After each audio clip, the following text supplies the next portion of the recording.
Hey, TV fans, let's talk about the real drama at the Emmy Awards this year. It's the race for Best Drama Series. I'm Tom O'Neill, editor of Gold Derby, here with our senior editor, Joyce Eng. Let's start with Drama Series. What's going to win and why?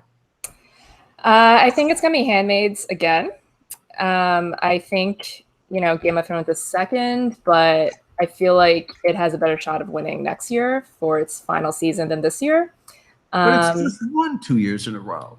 I know, but it took a break, and it's never gone head to head against Handmaids at the Emmys. We know that, but it went against Handmaids over the winter at all the Guild Awards, and Handmaids won all of them. So, and that's like similar industry folk, and that's the most compelling argument, I think, right there for picking. I'm on the Game of Thrones thing now. I don't dare go against that mighty Leviathan. But on the other hand, I'm very tempted to switch to Handmaids and Might. But because we have the problem, Game of Thrones was way it was last summer, I think, right? Yeah. And then it did well in nominations. It didn't quite pull even, I don't think, from last year. But Handmaids did very, very well too. But it's a race, right? I mean, the compelling argument I hear for Game of Thrones is it's going to don't underestimate it at those in those crafts categories, because that's where its strength is, all those visual effects and all those sound engineers and stuff. What do you think of that argument? I see it, but I feel like we also make that argument sometimes for the Oscars, like, like Gravity will have like all the tech people supporting it, pushing it to Best Picture, and we know what happened in the end. And in that case, 12 Years a Slave was the more important film, and Handmaids is the more important show at the moment. It's also the more recently aired one. And it just feels like more like of its time. I mean, like there's been some criticism about season 2, like, all the torture porn and some of the lack of story movement in it. But I think like there's still enough admiration for it. And the actors, like it got so many acting nominations this year. It went up to 20 nominations, right? So and it won 8 last year, which was a huge showing for a first year show. So I think it has enough momentum to defend right now. I will do something that's very, very unethical, and that is I will tattle here on what we're seeing behind the scenes at Gold Derby with our Gold Derby Awards and the voting. These are the awards that our users say, screw you, Emmys. We really know this stuff, and we vote on our own award. And very often we look behind the scenes there as we do as editors. You can't do that as users. But you see interesting things, trends that might mean something when we look at the Emmys. We don't, I won years ago. I stupidly went with Leo DiCaprio to win for Wall Street, but and because there was such a huge. Because the internet wanted him to win. I know, and I didn't take that into account. But anyway, behind the scenes, I'll tell you guys this much. Everybody listening and watching. It is neck and neck and neck between Handmaids, Game of Thrones, and The Americans.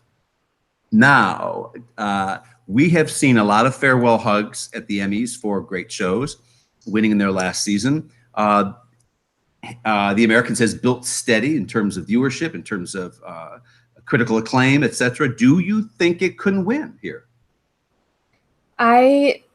I would love it if it won drama series, but I think its best shot, or shots, I should say, is in writing and actor. And I could totally see it pulling a Friday Night Lights in its final season. When it won writing, it upset the suitcase from Mad Men, and Kyle Chandler beat Jon Hamm when everyone thought Jon Hamm would finally win with Bryan Cranston out. So I could see Matthew Rhys winning, and their series finale winning for writing. But I don't think it has enough, or it's strong enough in drama series, especially with the new voting system and the popular vote. And other nominees in that category, like This Is Us, that's that we thought last year could win, but it for the second year in a row it wasn't nominated for writing and directing. It went down in nominations. And it lost acting nominations. It lost acting nominations. Last year, it had that crucial casting nomination it doesn't have this year. So I think we've defined the race. Let's switch over to drama actor since you're already talking about that. Matthew Rhys is, I think, a very viable candidate to win here. But Sterling K. Brown has been this awards juggernaut recently. Do you think it finally stops and we could see an upset here? I could see that. I feel like people might just like Sterling more than they like his performance or the character, you know? And I think this race is very interesting because there's two sets of co-stars, because Milo is nominated again, and then you have Westworld's Jeffrey Wright and Ed Harris.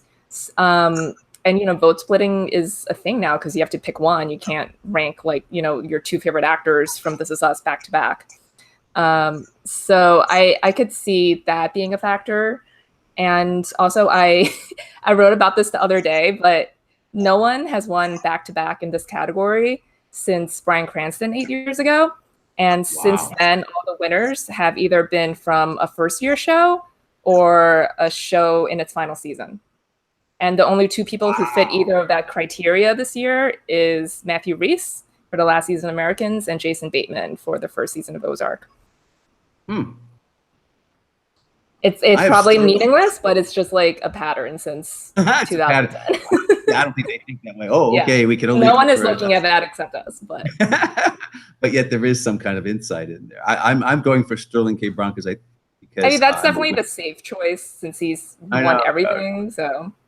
But I might go on a limb for Matthew Rhys, and there's a lot of love for Milo. But I think the performance of the year, if I actually had to say, I mean Matthew Rhys certainly, you could argue, gave the most. A dynamic performance. It's a deeply felt, sensitive thing. Jeffrey Wright just wowed me in Westworld. Just the sensitivity, the power of this understated performance, a lot like Thandie Newton, I think really delivered the impact of that show. And we're talking about issues like what has aired lately.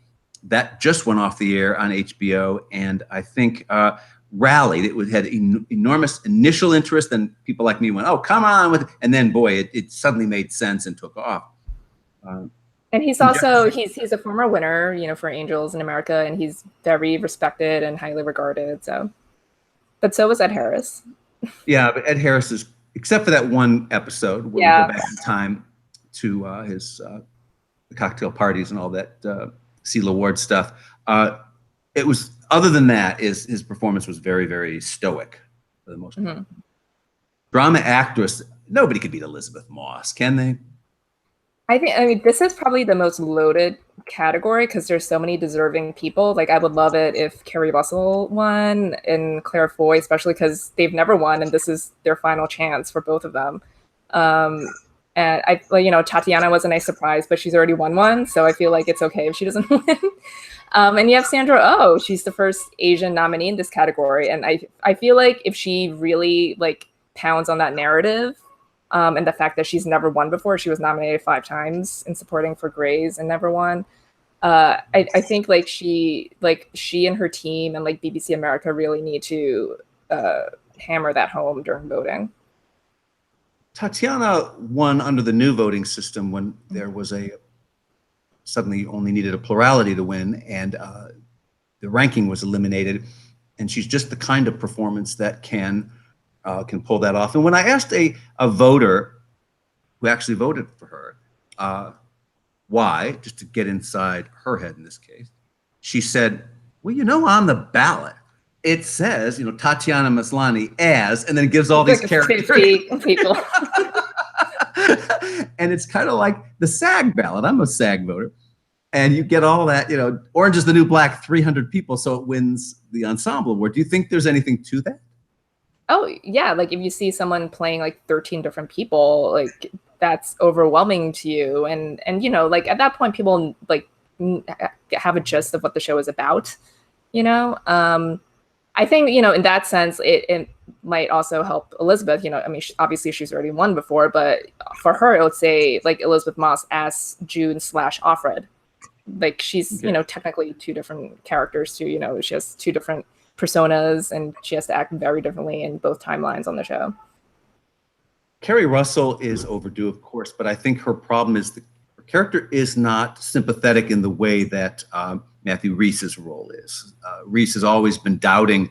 The doubt has gnawed at his character about the righteousness of his cause, and she'll just go out and kill people. She doesn't care, I also don't think she submitted the finale, where she's probably the most like empathetic. But she submitted like her best tape, I think. So, which was episode 8, and it was very dynamic and all that. But look, we know they're not watching the videos or the tapes, as we still call them from the old days. I miss the tapes. And what we're talking about here is if any Emmy neophytes are watching or listening to this, under the old system, it would be a case of where maybe 50 or 75 members of the acting branch would sign up to volunteer to watch a sample episode from each nominee, and then you're only allowed to vote in 2 acting categories, 2 program categories, 4 max. So the Academy was trying to make sure you watch those episodes, and they did. And we often saw, speaking of Celia Ward, an upset there for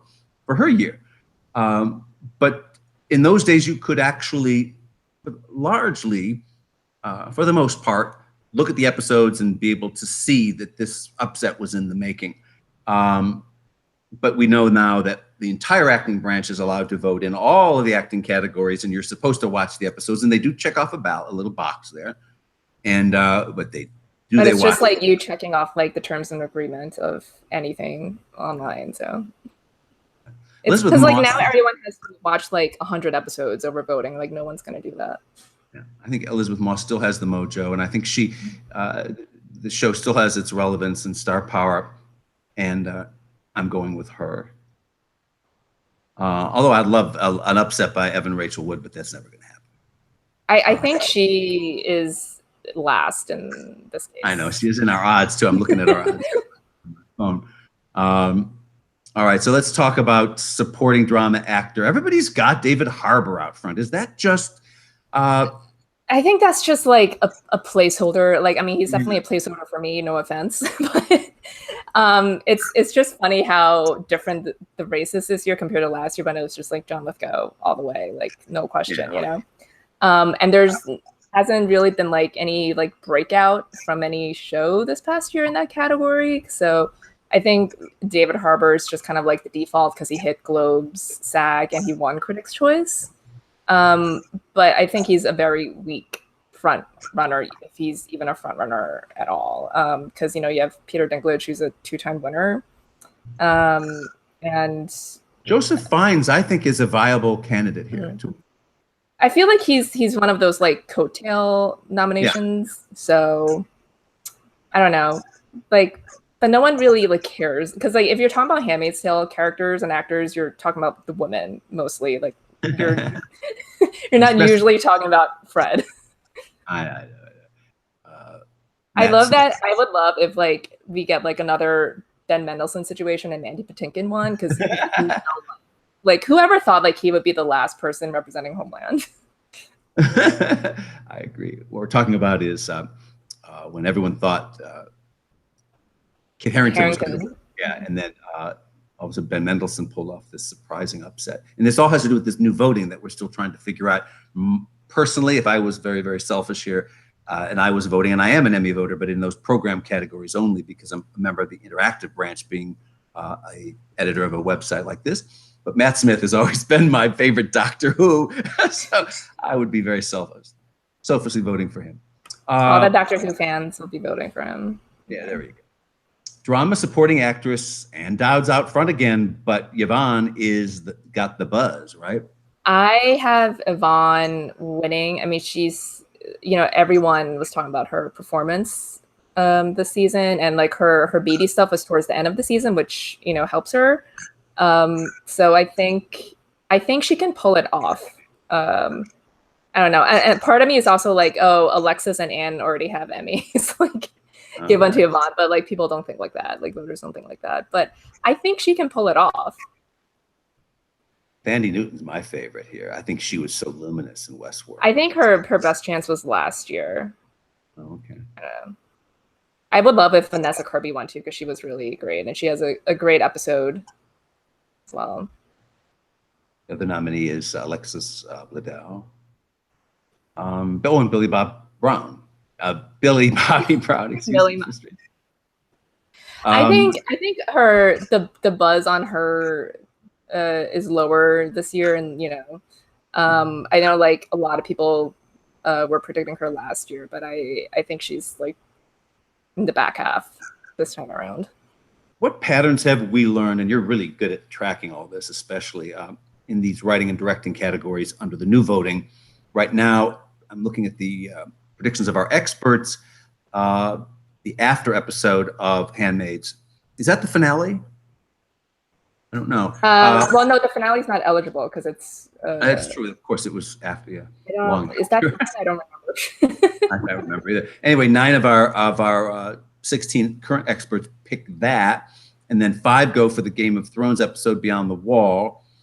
2 for the Game of Thrones episodes Dragon and the Wolf. That's how the votes split. Where do you go? I right now I have Handmaid's winning writing and a Game of Thrones winning directing. What's interesting to me though is that since the new voting system, the same show has won both awards. So I don't know if they're gonna do that again this year, because the thing is it was Game of Thrones the first 2 times, and then last year was Handmaid's, and now they're going head to head. So are they gonna, because obviously Game of Thrones is the more technical achievement, you know, they have like all their battles and everything, and Handmaid's is the more writerly achievement.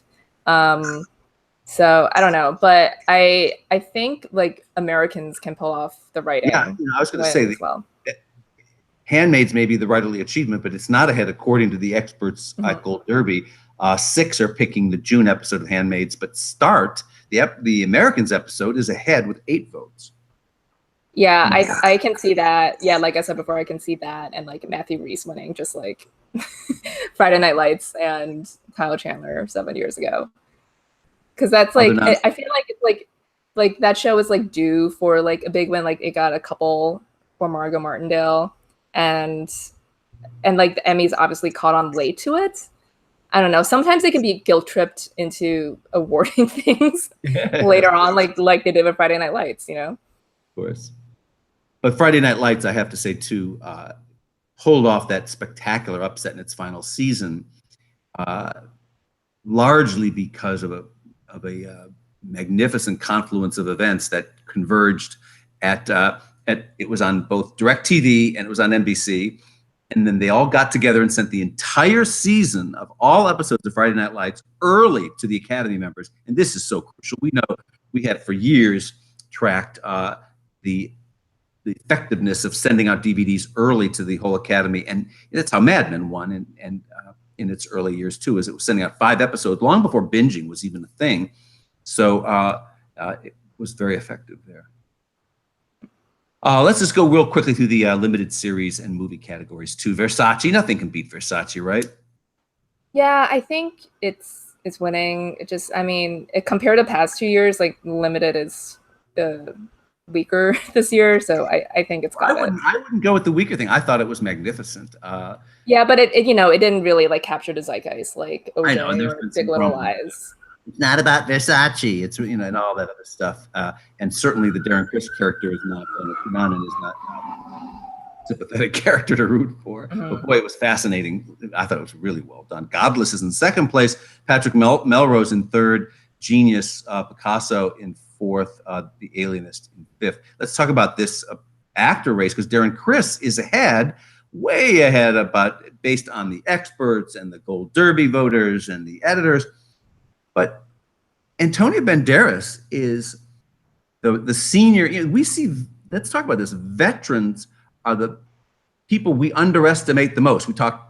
All of us were sitting around talking the other day about we should have seen that Louis Anderson upset happening for Baskets in the supporting drama race or comedy race a few years ago. And he was the veteran, and we keep talking about this. Well, the veteran here is Antonio Banderas, and he portrays Picasso. They like portraying real life people, and I think everybody's underestimating him.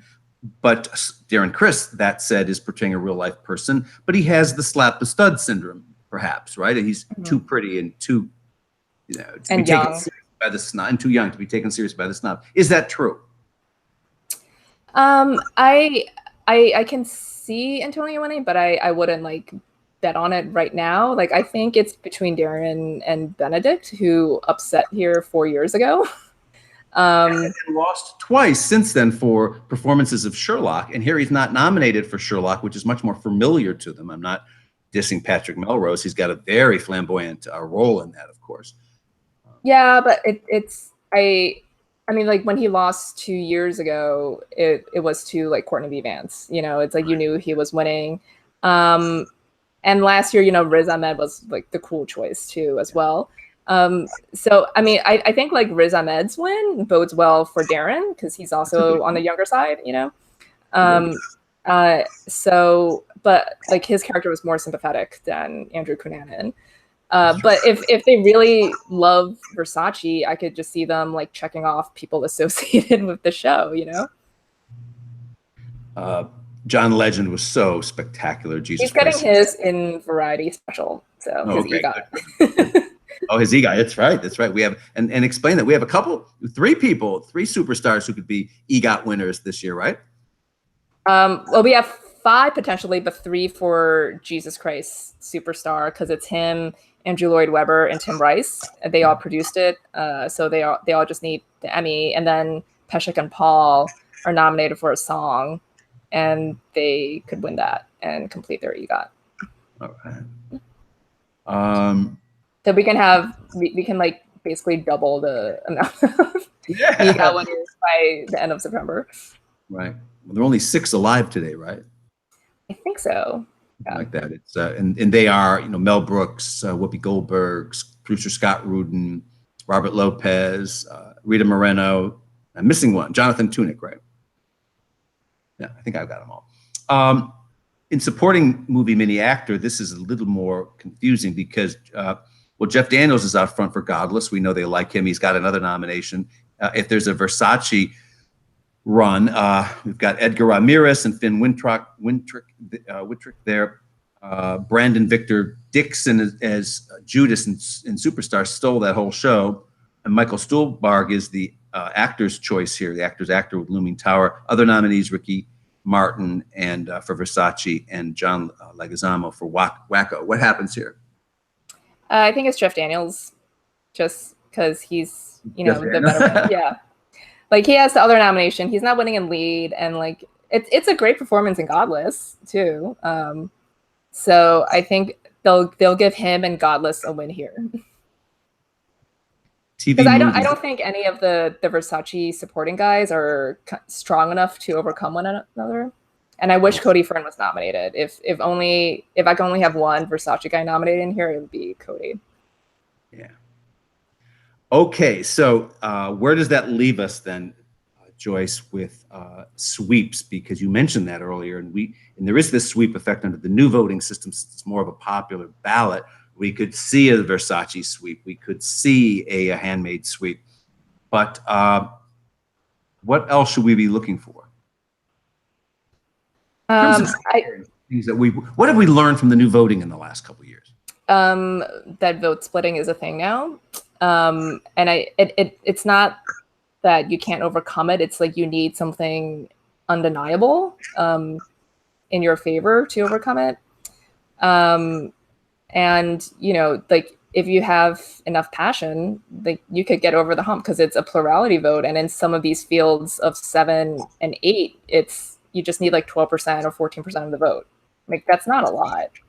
It's not. You know, in the year of Ben Mendelsohn's win for Bloodline, the big surprise we talked about earlier, we were all betting on Kit Harington because that was the year of Jon Snow, and also it's popular. Like you think like the popular character would win because we saw like examples of that the year before too, but that was before they changed the ranking thing.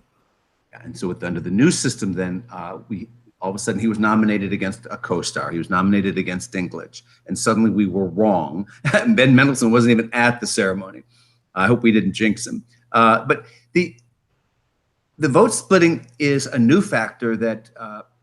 But only if both of them are viable, right? If there's one that's just really, you can't look at a couple of these categories have 3 or 4 Handmaids people in it, or yeah, like I always like not going to win. Yeah, because I point to like Sterling winning for OJ 2 years ago. It's like he was the breakout star. Like it wasn't going to be David Schwimmer, you know, or like John Travolta. Like everyone was talking about Sterling. Like he had enough to overcome his co-stars. But I think if it's like kind of evenly split in terms of the love or like even the popularity, I think it's harder. Or even like, you know, like Kate McKinnon last year, she was nominated against 2 SNL co-stars, but everyone was talking about that season of SNL and her Hillary Clinton. And she had won the year before, so that was enough for her to overcome that. Okay, Derbyites, enough of what we think. What do you think? Go to our prediction center, cast your predictions there. They matter because they affect our racetrack odds, and all Hollywood watches our racetrack odds. So you know what? There's a lot of responsibility on your shoulder right now. So don't shirk it. Prove us wrong or prove us right, and give us your predictions.